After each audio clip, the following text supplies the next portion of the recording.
এত দ্রুত ছড়ায় কিনা, বা করোনার চেয়ে দ্রুত ছড়ায় না করোনার চেয়ে কম দ্রুত ছড়ায়, বা এটা ছড়ানোর লক্ষণটা কি, করোনার চেয়ে বেশি না কম?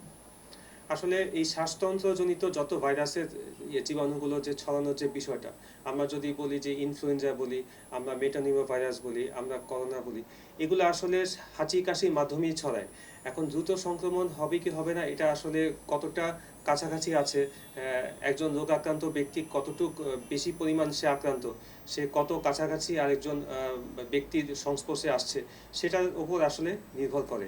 তো সেটার সেই কারণেই আসলে এটা আসলে সেরকম ভাবে বলা যাবে না যে করোনা ভাইরাসের তুলনায় এই মেটানিমো ভাইরাসের সংক্রমণের ঝুঁকিটা বেশি অথবা কম। একটু সেটা হচ্ছে যে আমরা দেখছিলাম যে করোনার সময় মহামারীর আকার ধারণ করেছিল, তো এই ভাইরাসের মহামারী আকার ধারণ করার সম্ভাবনা কতটুকু রয়েছে? হ্যাঁ, আপনি খুব সুন্দর প্রশ্ন করেছেন। আপনি ইতিমধ্যেই জেনেছেন যে এই ভাইরাসটা আসলে ২০০১ সাল থেকেই আছে, এবং আমাদের দেশে এই ভাইরাসটা অন্য যে বিভিন্ন গবেষণা এবং আমাদের ভাইরোলজির বিভিন্ন গবেষণাতেই কিন্তু এই ভাইরাসের যে রোগীর শরীরে থাকে বা পাওয়া যায় এটা প্রমাণ কিন্তু আমাদের আছে।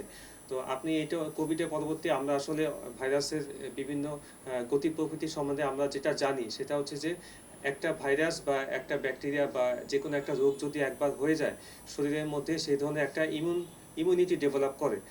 আরেকটা বিষয় হচ্ছে যে মেটানিমো ভাইরাস কিন্তু এখন পর্যন্ত আমাদের জানা নেই যে এটা কোনো পরিবর্তিত হয়ে বা নতুন কোনো মিউটেশন হয়ে নতুন আকার ধারণ করে এটা এসেছে, এটা কিন্তু আগের আকারই আছে।